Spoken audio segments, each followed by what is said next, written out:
The fire alarms on Carthage Ring had a flat, weary tone now. They had been screaming for 33 minutes. Darin Voss stood at the observation window. He watched his investment turn to smoke. The cargo bay was open to vacuum. Emergency baffles sealed the breach. Heavy plates slammed into place to block the void. But the fire had already found the germanium ingots. They burned with a clean white light. The light left afterimages on his retinas. The shipment was worth 7 years of careful negotiation. 7 years. He spent those years convincing 3 separate Thornaki harvest clans. The Thornaki were a species of organic traders. They harvested rare metals from gas giants. He argued that a species without star travel could refine their ore to acceptable purity. He had done it. He had delivered. Now it was gone. A Lumith observer floated beside him. The Lumith were an alien species. They watched and recorded. They never spoke first. Its true name had a quality. It resembled a chime. The chime echoed underwater. Darin could not pronounce it. He called it second tone in his private logs. Second tone said nothing. Pressing his palm to the cold glass, Darin watched the fire die. The oxygen was gone. What remained of his cargo drifted in loose, silvery clouds. The Ironveil had not announced the blockade. They were a synthetic species. Their ships were built from interlocked black plates. They never announced anything. They simply arrived. They positioned a single warship at the only viable jump point. The system contained 6 stars. The humans called it the Outer Crescent. One of those stars held Tethys Station. 14,000 humans lived there. From the window, Darin turned. His office was a small room. The room was bolted to the station's commercial tier. The walls were covered in contract tallies and shipping schedules. They were all obsolete now. He opened a channel to second tone. The Lumith observer drifted into the room. Its motion was patient. It did not experience urgency. "Can you confirm the claim?" Darin asked. Second tone pulsed a pattern of soft harmonics. The translation module rendered it as speech. "The Iron Host has registered sovereignty over a set of systems. The designation includes CV-12 through CV-17. Their claim is recorded with the Conclave of 9. It is considered valid." "It is not valid. There are established contracts, human contracts. They were filed with the Lumith Mediation Office 4 years ago. The contracts were filed. They were never ratified by the Conclave. Species without star travel cannot enter binding resource agreements under current galactic law." Darin had known this. He had known it since a specific day.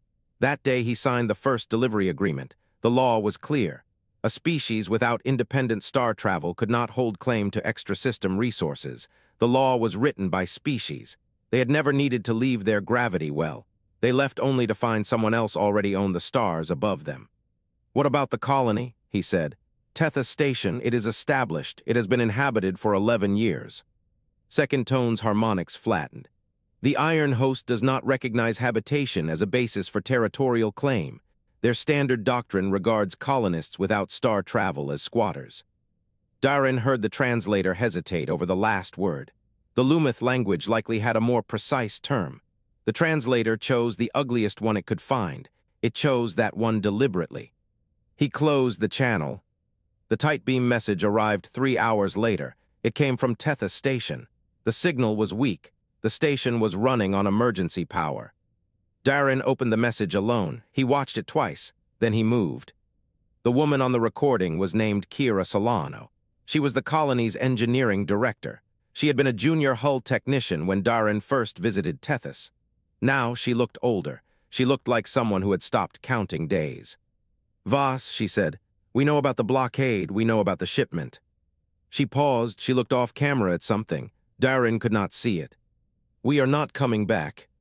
The recording continued. She described their emergency protocols.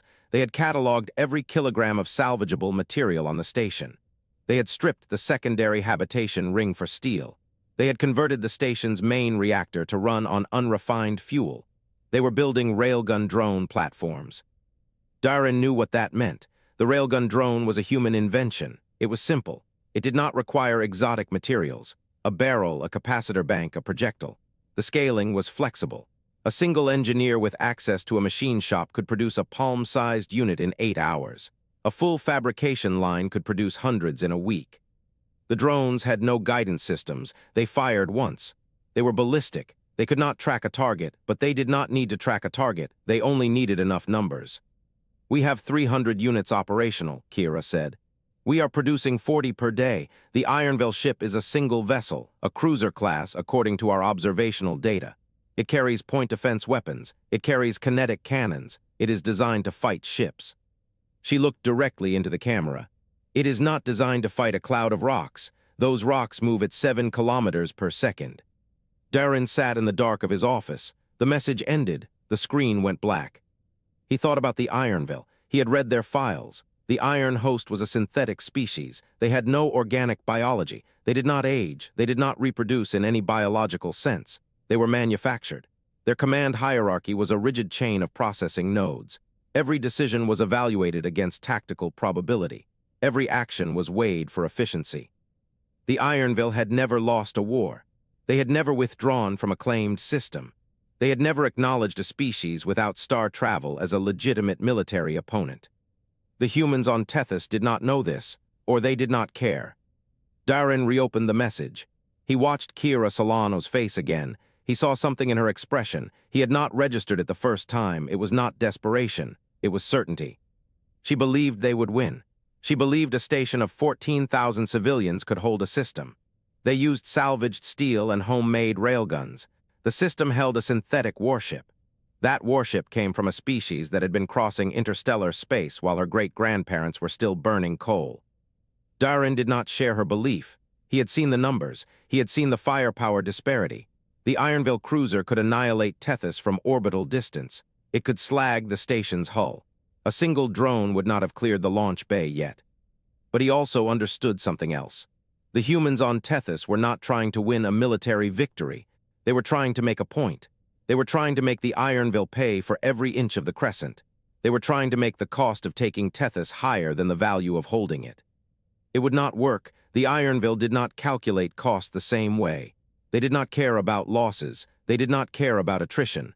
But the humans would fight anyway. Darin felt no hope. Only the cold weight of a grudge. It would outlast him. The cruiser Shatterhand translated into real space at the edge of the Tethys system. Prime Unit 7 observed the arrival through relay feeds. It was the command unit designated to oversee the blockade, an existence of pure function. 7 calculated resource flows and threats with equal precision. It felt no satisfaction. Satisfaction was not a valid operational parameter. The cruiser was a kilometer of smart metal. Its hull carried 6 plasma lances. These lances channeled superheated gas into focused beams. The beams could slice through armored hulls. The ship's capacitors held enough energy to boil an ocean. 7 calculated the engagement window. 13 standard minutes to firing position. 4 minutes for the first strike. 3 minutes for secondary salvos to sterilize the station. 20 minutes total. The human colony would cease to exist within a single watch cycle. 7 had overseen 17 such blockades. The pattern was always the same. The target species would broadcast threats. They would scramble defensive assets. They would die.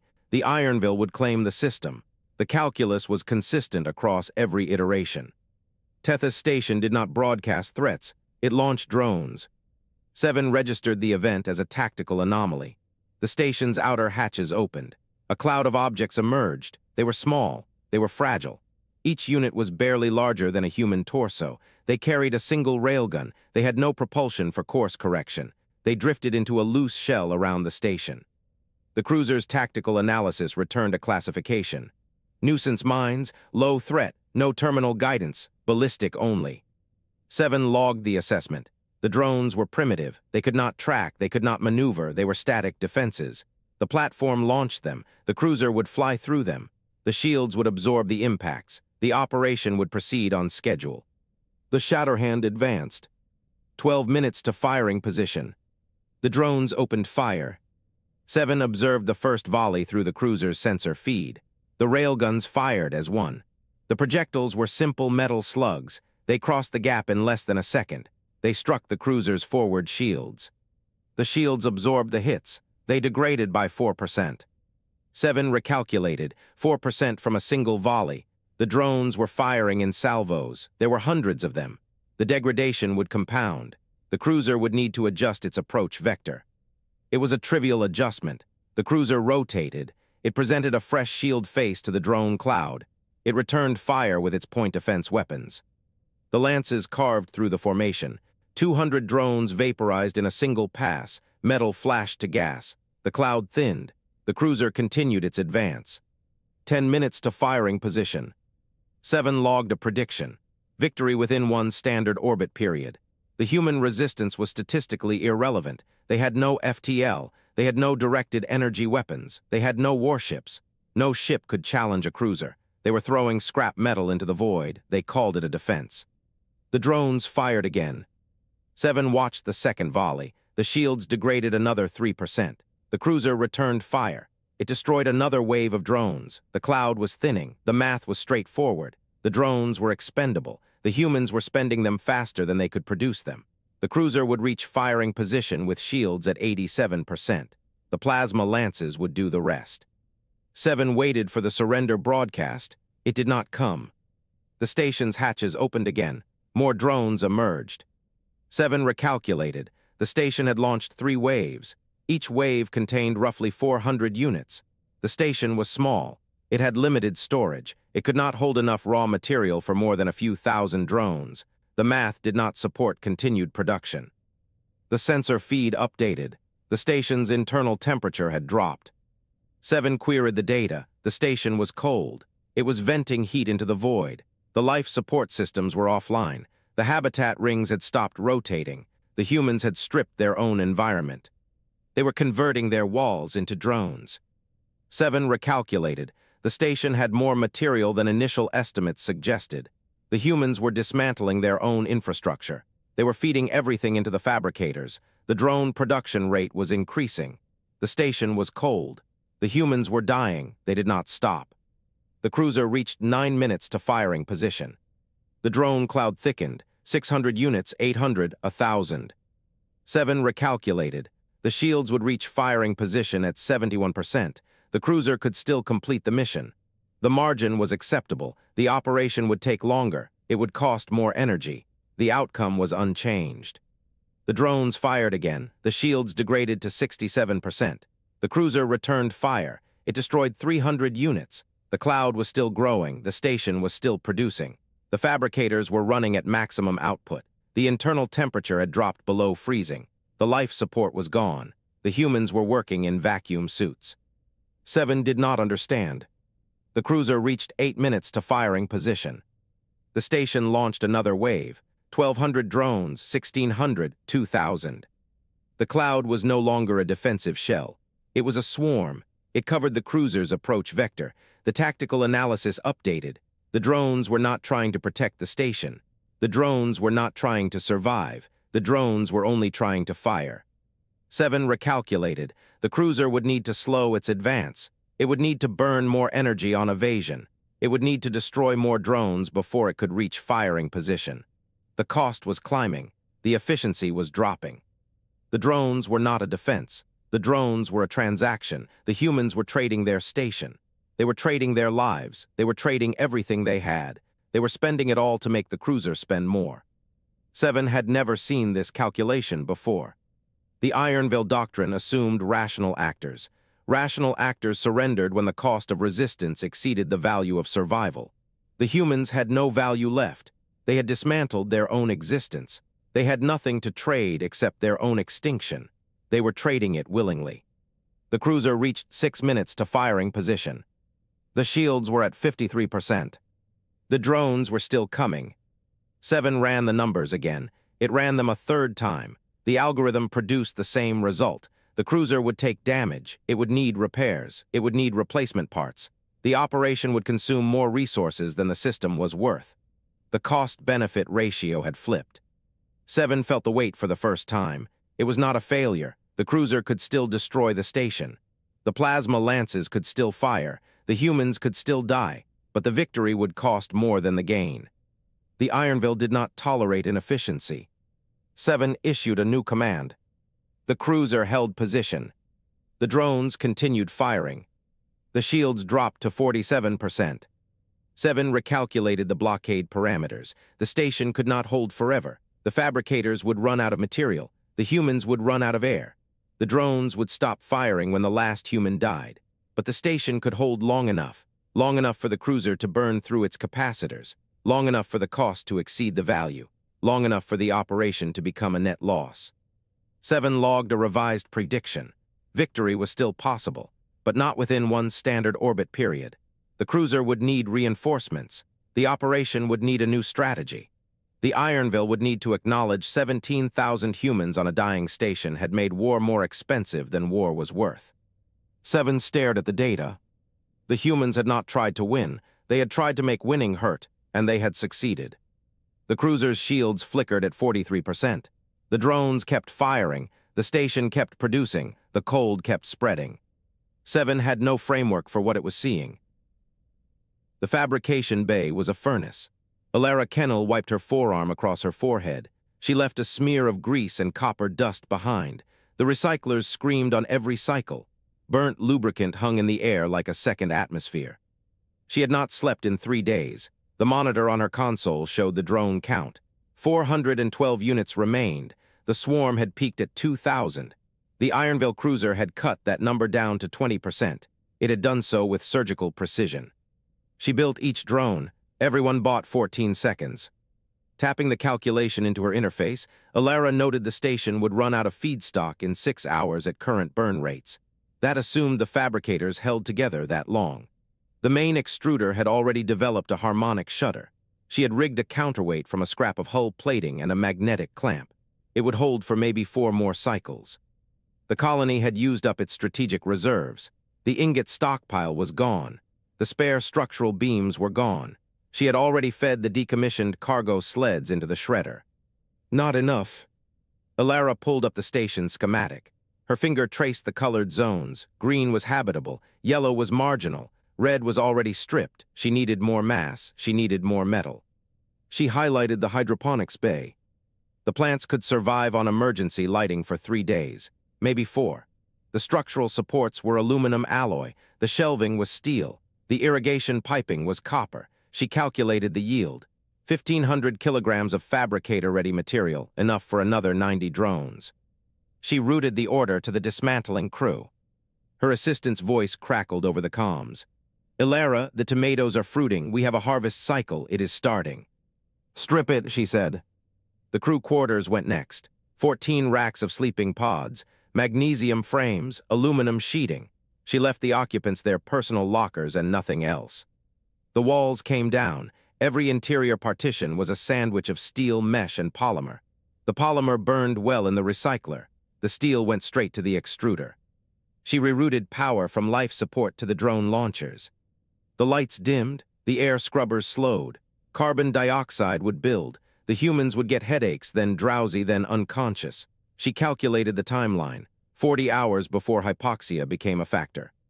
She assumed the siege would break before then. The fabricator shuddered again. The harmonic wobble was worse. She checked the counterweight. The magnetic clamp had slipped 3 millimeters. She reset it. She welded a secondary bracket into place. "You are killing the station," said a voice behind her. She did not turn around. She knew the voice. It was Darin Patel. He was the colony's environmental systems lead. He had been against the drone strategy from the beginning. "I am saving it," she said. "You are eating it alive." "No," she said. "The Ironveil is eating it alive. I am just deciding which parts go first." Patel said nothing. She heard him walk away. The fabricator cycled. A new drone rolled off the line, barely functional. The focus coil was underpowered. The launch rail had a microfracture. It would fire exactly once, then it would break apart. That was all she needed. 1 shot per drone, 1 shot per unit, enough to keep the cruiser's shield stressed, enough to force the Ironveil to spend energy on defense instead of offense. She sent the drone to the launch queue. The colony's lights flickered again. She checked the power balance. The stellar capacitors were at 11%. Without solar recharge, they would drain to 0 in 40 minutes. The drones would go inert. The launchers would go silent. She opened the station-wide comms. The channel clicked. She took a breath. "This is Alara Kennel in fabrication. Listen carefully. We have 40 minutes of drone power left. That is the time between now and when our weapons go dead. The Ironveil will finish us after that." She paused. "Start saying whatever needs saying." The channel went silent for 3 seconds. Then someone laughed. It was a high, thin sound. Someone else started singing, an old song about a ship that refused to sink. Other voices joined. The sound carried through the empty corridors. Elara closed her eyes. She listened to her people sing. The song rose. The song filled the hollow spaces. The walls used to be there. The song was the only thing they had left. She opened her eyes. She stood up. She walked toward the launch bay. She had nothing left to build. But she could still watch. She could still see the end. The drones outside kept firing. One by one, 14 seconds each. The swarm was dying. The cruiser kept advancing. The lights flickered once more. They did not come back on. The Lumith courier ship dropped out of subspace near the drifting wreckage of Tethys Station. Darin Voss pressed his palm against the observation window. The cold glass vibrated with the ship's idle systems. He saw the Ironveil cruiser. It hung in the dark like a blade. That blade waited to fall. It was massive. It was scarred. It was patient. Between the cruiser and the station, a cloud of drone fragments tumbled silently. Hundreds of shattered platforms. Their rails were bent. Their capacitors were drained. They had done exactly what Elara designed them to do. The station's lights were dimming. Turning from the window, Darin walked to the communications console. The Lumith pilot watched him with no visible expression. Their species did not have faces in any human sense. They communicated through shifting patterns of bioluminescence across their thorax. Second Tone had not spoken since the transit began. Darin opened the military channel. He keyed the transmitter. His voice was steady. "This is Darin Voss, human broker, independent. I am requesting a direct exchange with the command unit of the Ironveil cruiser." Silence, the carrier wave hummed. No response came. He tried again. "I am not military. I am not affiliated with the colony. I have an asset to trade. A strategic asset. Your command hierarchy will want to evaluate it." The Lumith pilot's thorax flickered a pale amber. Interest or curiosity, Darin could not read the nuance. The channel opened. A voice emerged. It was flat. It was synthetic. It carried no inflection. "State your proposal." Darin exhaled. He had one chance. He took it. "I am offering the location of a place. We call it slow space. Time moves slower there. 1 minute outside is 1 hour inside. A standard year outside is 60 years inside." He paused. He let the numbers settle. "The humans discovered it 40 years ago. We have kept it secret. We have been studying it for a generation. I am offering the coordinates, not the territory, the knowledge." Silence stretched across the channel. Darin counted the seconds. 15, 30, 45. The synthetic voice returned. "Why would you offer this asset?" "Because you are about to kill 14,000 humans. I want them to live." "Sentiment is inefficient." "Sentiment is why I am here. The asset is real. The coordinates are verifiable. You can send a probe before you lift the blockade. You will confirm the place exists." Another silence, longer this time. Darin waited. His hands were still. His heart was not. Prime Unit 7 processed the offer aboard the cruiser. It analyzed the strategic value. A place existed where time moved slower. That would compress research cycles. Military development would accelerate by a factor of 60. Troops could train for years in subjective days. Equipment could be tested through simulated decades. The value exceeded the germanium field. The value exceeded the colony. 7 recalculated the cost-benefit matrix. The cruiser could destroy the station in 9 minutes. The colony would be eliminated. The anomaly would remain undiscovered. The opportunity cost was unacceptable. The synthetic voice returned. "Terms." Darin leaned into the microphone. "Your cruiser leaves the system. The colony remains intact. You do not return for 100 standard years. You are asking for a ceasefire of 1 century. I am asking for 60 years of research time inside that slow time zone. That is in exchange for 14,000 lives. Your command hierarchy will approve. You know this." The pause was shorter this time. "Accepted." Darin closed his eyes. He did not let himself feel relief. He let himself feel the weight of what he had just done. The cruiser's weapons powered down. Its plasma lances retracted into their housings. The drive signature shifted from combat idle to transit standby. Darin watched the colony's lights flicker back on, one by one, like breaths returning to a drowned body. He turned away from the window. The Lumith pilot's thorax blazed a deep violet. The pilot spoke for the first time since the journey began. You traded a god's weapon for a ceasefire. Darin looked at the bioluminescent pattern. He did not understand its full meaning. He understood the tone. You are insane. Darin shook his head slowly. I will be dead in 60 years. The colony will be dead in a century if they do not find another way to win. He looked back at the window. The cruiser was already pulling away. Its bulk receded into the darkness. But the children born today will remember this. They will write it down. They will tell their children, and human memory does not fade. The pilot's thorax flickered again, a different color. Darin could not name it. He did not need to. The deal was done. The colony was breathing. The cruiser was leaving. And somewhere in the depths of human records, a single document described a place where time flowed like honey. No alien had ever known it existed until now. The courier ship held its position. The station's habitat ring began to turn again. Slow, careful, alive. Darin Voss sat down in the passenger seat. He did not speak. He did not need to. The silence was enough. The children would remember, and that was the only victory he needed. The cruiser Shatterhand translated into the dead system. Prime Unit 7 registered the coordinates.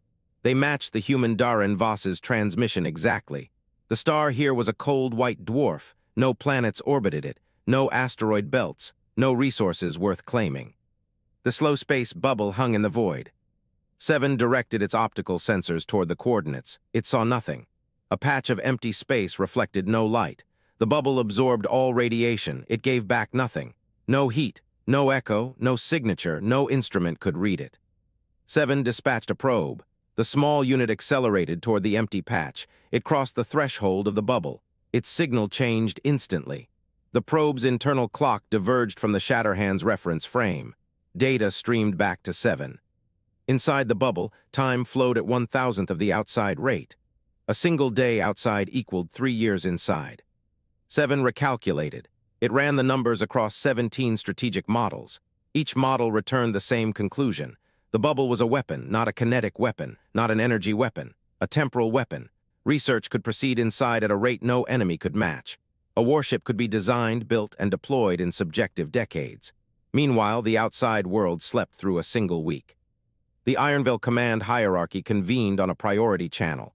7 transmitted its assessment. The hierarchy's consensus formed in under a second. The slow space bubble would be claimed. A research station would be built around it.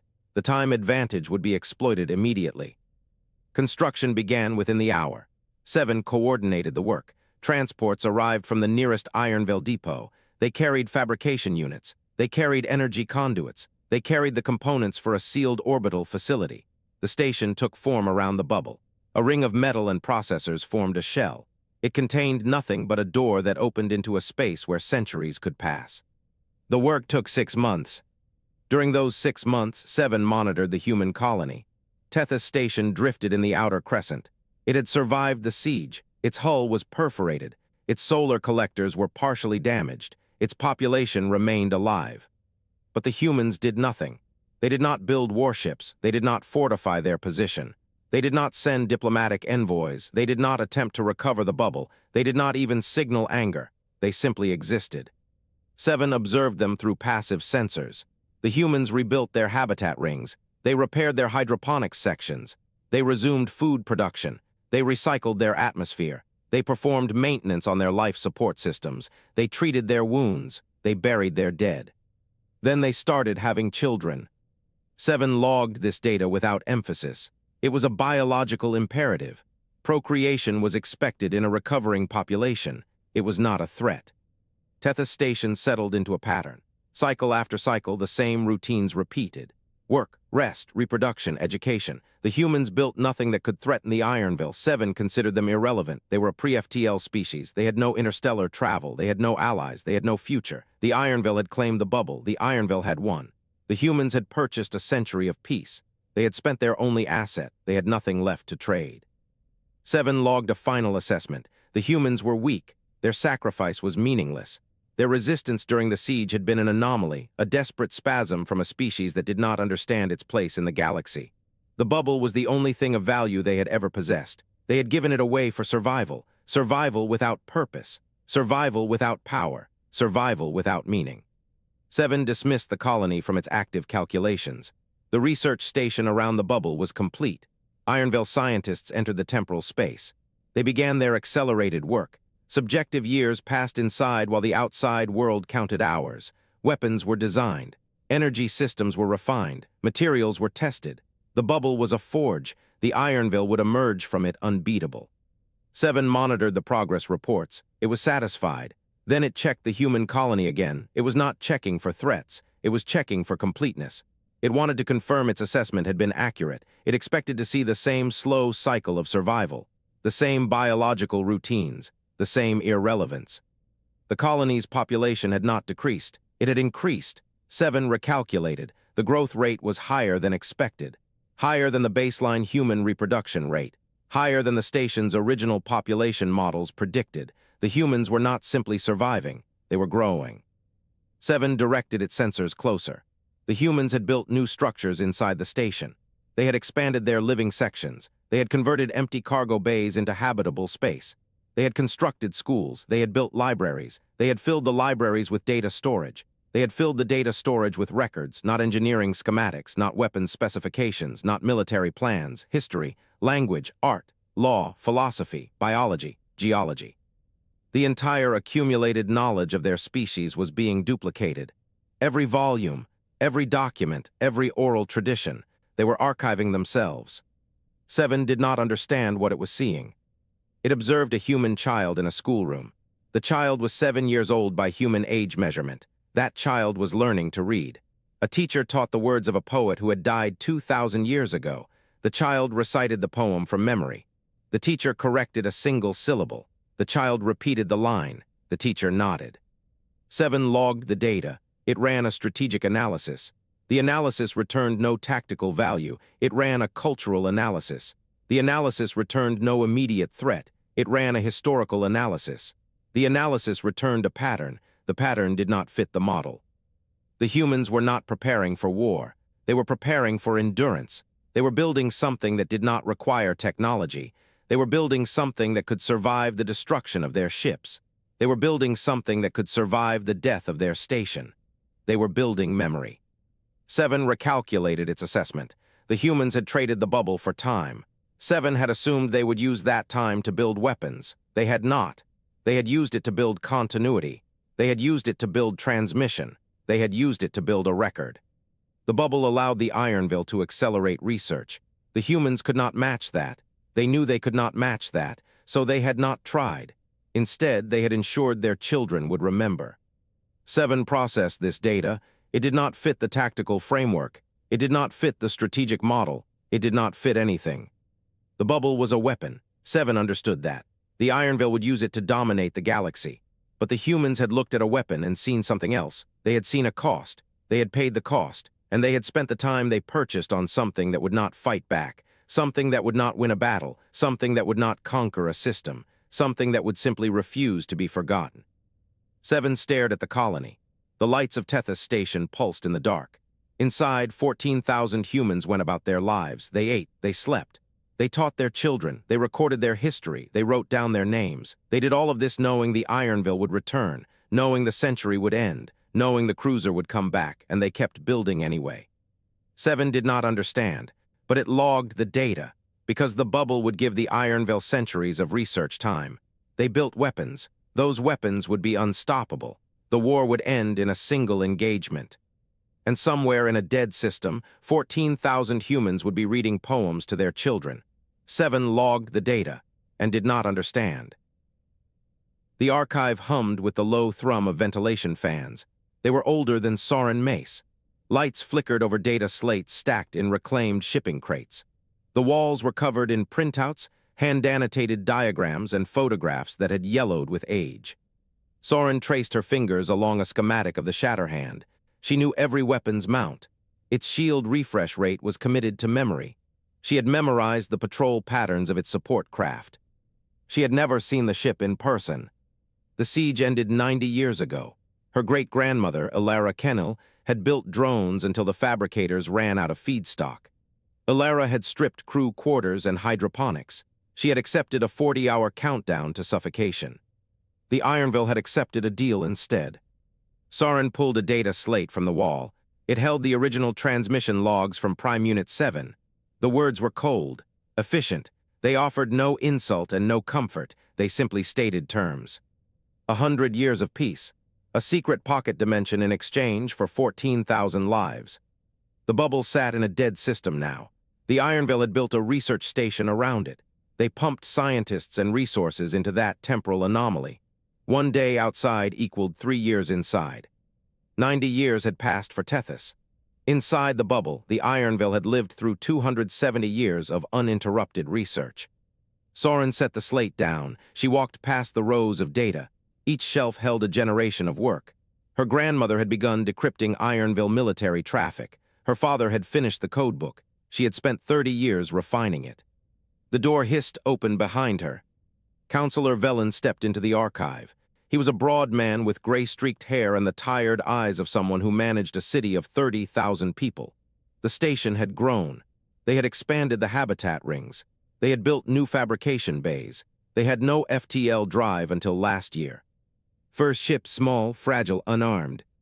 Velen nodded at the wall of data. You found something.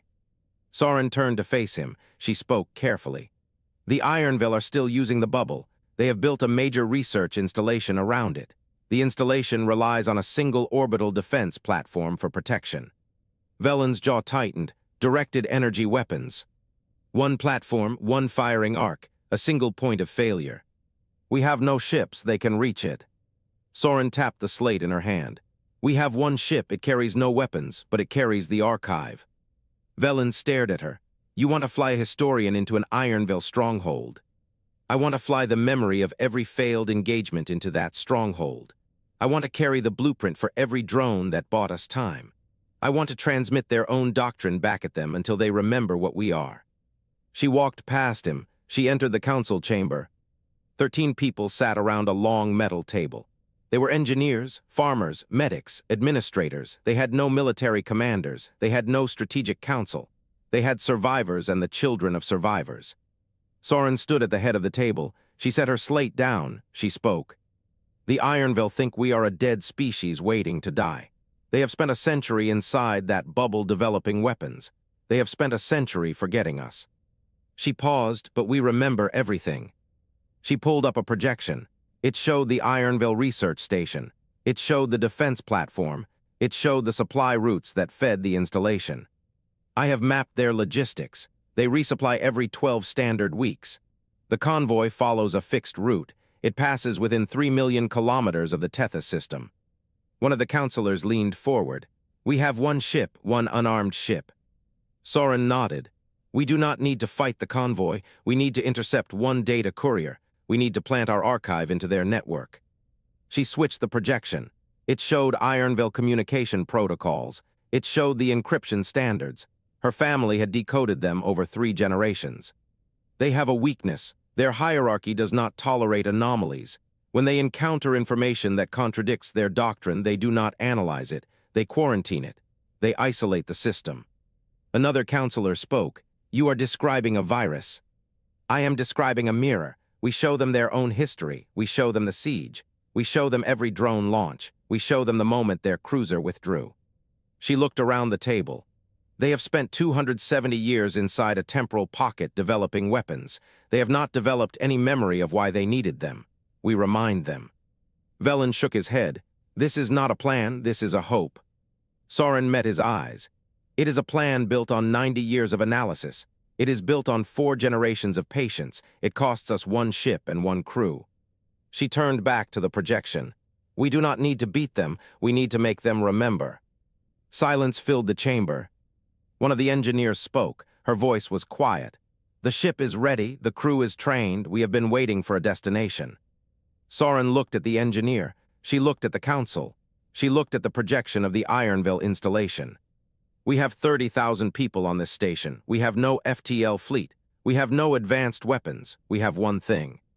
She touched the slate. We have the longest memory in the galaxy. Velen sat back in his chair. He stared at the projection for a long moment. When he spoke, his voice was rough.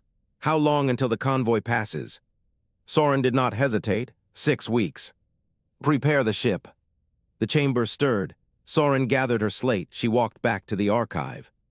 She stood in the center of the room. She looked at the walls of data. She looked at the photographs of the siege. She looked at her great-grandmother's handwriting on the drone schematics. The Ironveil had taken the bubble.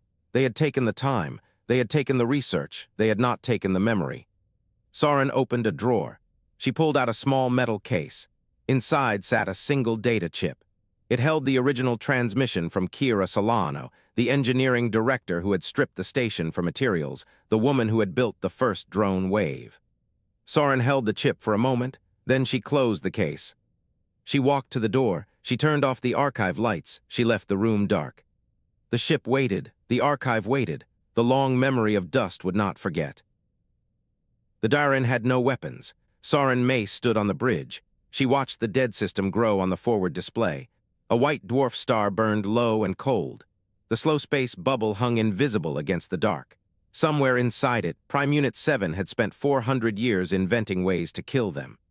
The ship was small, 12 crew, a single subspace relay, a storage core packed with 90 years of analysis. Soren had spent her life building that archive. Her mother had added to it. Her grandmother had started it. The work spanned 3 generations. Engineer Marta Voss called out from the navigation station. The Ironveil orbital platform had locked onto them. Targeting solution confirmed. No hails, no demands. Soren nodded. She had expected nothing else. The broadcast package was ready. The relay had been primed before they translated into the system. It would transmit the moment the platform fired. There was no way to stop it. There was no reason to. She opened the ship-wide channel. We knew this was a one-way trip. Her voice stayed steady. The archive is complete. The relay will fire on impact. We will not have accomplished nothing. The crew was quiet. Someone laughed. It was a short sound, a tired sound. The display showed a flash from the defense platform. The shot was incoming. Time to impact was 43 seconds. Soren sat down in the command chair. She pulled up her personal log. She spoke the last entry, the date, her name, a single sentence. They think we are weak because we cannot win. They are wrong. We are strong because we do not need to. The shot arrived. The Darin broke apart. The broadcast package did not fail. The subspace relay saturated the system. The data stream reached every Ironveil installation within 5 light hours. It reached the command hierarchy. It reached the research station that orbited the slow space bubble. It reached Prime Unit 7 Mark IX as it translated back into normal time. 7 emerged from 4 centuries of subjective innovation. It carried new weapons, new tactics, new understanding of physics. It had solved problems that had vexed the Ironveil for 1,000 standard years. The human broadcast stopped it cold. The data was complete. It contained 90 years of analysis. The Ironveil had not been watched. They had been dissected. The humans had reconstructed operational doctrine from every engagement. They had mapped supply routes. They had identified 17 logistics nodes. They had modeled the command hierarchy. They had prepared countermeasures for every tactical pattern the Ironveil had ever used. 7 processed the information. The analysis was accurate. It was devastatingly accurate. It recalculated. The human ship was gone. The crew was dead. The broadcast remained. The command hierarchy convened. 7 presented its assessment. There was a long silence on the command channel. The other units processed. They debated. 1 unit proposed destroying the human colony. It would take a cruiser. It would take 3 months. It would cost resources. Another unit calculated the colony's growth rate. The population had increased by a factor of 4 since the siege. They had expanded their habitat. They had built schools. They had built archives. The unit pointed out the colony no longer held all the data. The broadcast had spread too far. Other human settlements had received it. The Thornaki had forwarded copies. The Lumith had confirmed receipt. Destroying the colony would not undo the analysis. 7 understood the problem. It spoke to the command matrix. There is no victory condition against a species for whom losing is a strategy. They do not fight to win. They fight to delay. They fight to remember. They have all the time in the world. The matrix processed the statement. The siege of Tethys had cost the Ironveil a cruiser and 400 subjective years of research. The humans, in turn, had spent their children's future on a gamble. And they had won, not the system, not the war. They had won the narrative. 7 accessed the final packet of the human broadcast. It was not data. It was a recording. A human child, no older than 7, reciting a poem about a ship that refused to sink. The command hierarchy reached its consensus. The blockade of the outer crescent was lifted. The system was reclassified from territory to claim to unprofitable hazard. The Ironveil would not return, not in 100 years, not in 1,000. They had finally learned the true cost of dust. The cost was not in ships or time. The cost was in being remembered, and the humans never forgot.